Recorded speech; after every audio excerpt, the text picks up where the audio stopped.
Dasma shqiptare 2017. Paraqet. Përshëndetje miqtë e mi. Desha të tregoj diçka interesante dhe më konkretisht desha vetëm të ju tregoj se si e shpupurisha gruan e dajes sim. Jam 29 vjeçar dhe punoj që 7 vite në bashkinë e qytetit tim. Sapo mbarova universitetin, gjeta punë këtu në bashki, së bashku me kolegen e universitetit që pastaj u bëm edhe koleg pune dhe punonim në të njëjtën zyrë. Atëherë ishim 22 vjeç dhe s'ja kisha haberin që kolegja ime do bëhej gruaja e dajes sim. Në fillim, puna në bashki nuk ishte e lehtë, nga që ishim punonjës fillestar. Ato që ishin më të vjetër në punë, na tallnin në një farë mënyre. Me të vërtet që ne s'ja kishim haberin punës, por ato na përqeshnin vazhdimisht dhe na thonin që ju në universitete nuk mësoni fare dhe vini këtu pa e ditur profesionin. Por me disa koleg shkonim shumë mirë dhe ditët kalonin. Kolegen time, e cila quhej Suela, kurse kam shikuar me një sy ndryshe, gjërsa ishim në universitet, pasi që atje kishte me bollek dhe s'me dilte koha të shikoja edhe Suelën, e lëre më që ishim 30 vet në një sallë.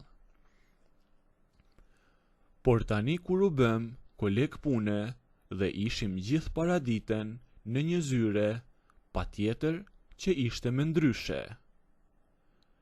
Aty në zyre së bashku me ne punonte edhe një zonjë me shtyrë në mosh, që ishte para pensionimit, dhe konkretisht nuk ishim krejtësisht vetëm gjithmonë.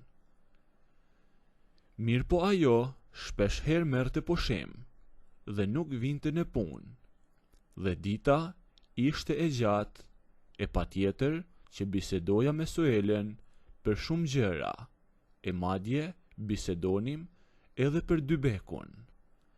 Por ajo ndëronte temë dhe thoshte që ka kohë Dybeku. Siç duket Suela e kishte mendjen vetëm që të ishte një punëtore e zonja dhe ta lavdëronin ato të bashkisë.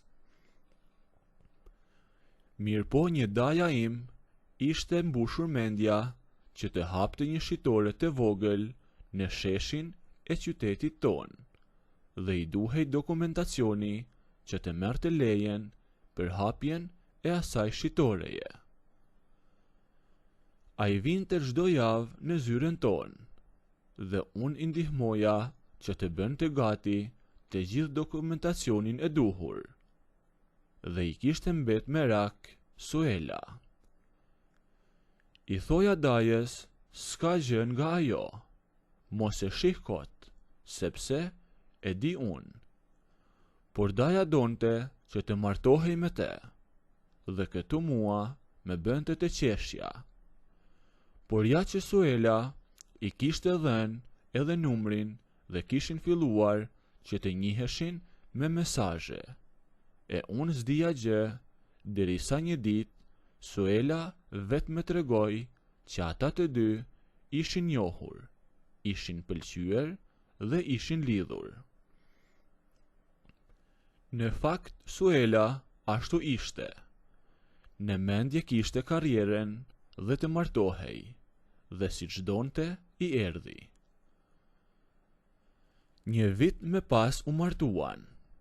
Daja bëri një dasëm të madhe nga entuziazmi që u martua me Suelen, që daja as në ëndër se kishte parë këtë gjë, pasi që ishte pak i prapambetur.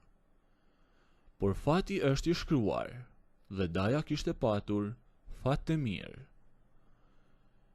Në dasmë, kur shifja njerëzit që kërcenin, kur binte dajrja dhe çiftin e ri teksa hanin tortën, mua më shkonte mendja tek Dybeku dhe me vinte te qeshja. Suela për dasme kishte marrë një muaj pushim. Dhe kur erdhi në punë, pas dasme, me njëherë kërkoj që të ndërronte zyren. Unë s'po kuptoja asgjë, derisa e pyeta Suelen, e cila njëherë nuk deshi të me tregonte shkakun, por dikur ma tha që daja i kishte thënë të mos punonte me mua, sepse Suela ishte pikturuar me përpara dhe daja mendonte që unë isha piktori. Qa të them më, Suela kishte qenë një thëngjill i mbuluar, por unë s'kisha faj, dhe ajo që mendonte daja si ishte fare e vërtet.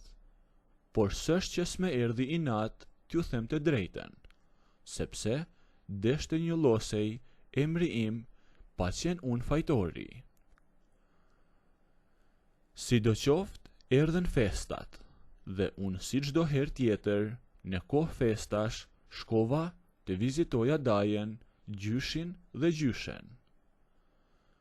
Sa shkova unë, daja se bashku me Suelen u bën gati dhe dolën, ndërsa unë qëndrova me gjyshin e gjyshen.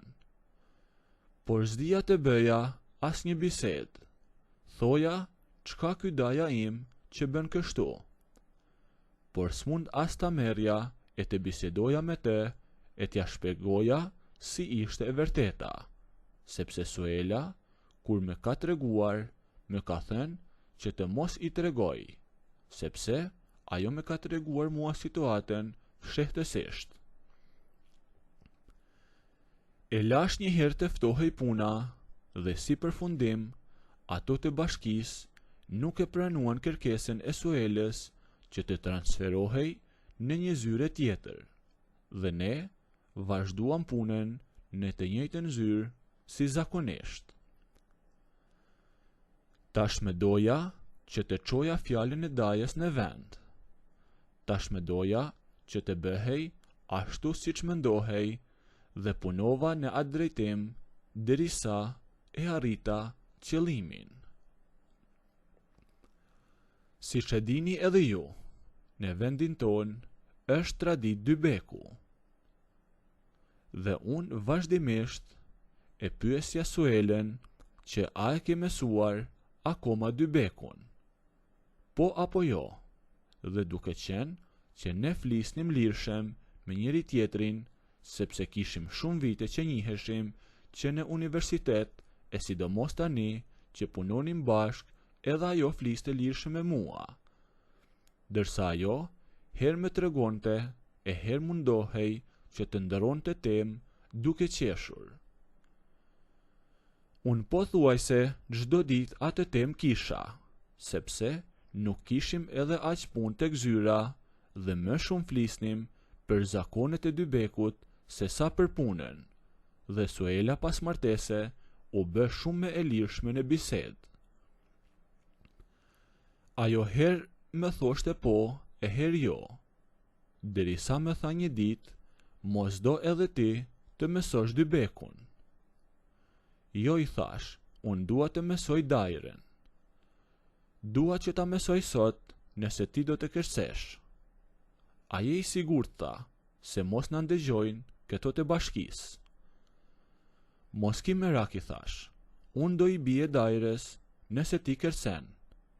Dhe kështu, nga që punë s'kishim, unë fillova që t'i bija dajres e ajo kërcente. Kërcente shumë mirë. Unë bjeri dajres, ajo kërce. Unë bjeri dajres e ajo kërce, derisa nëse doni të ndëgjoni historinë deri në fund bëjni videon like, a nëse nuk doni, abonohuni ose bëjni subscribe.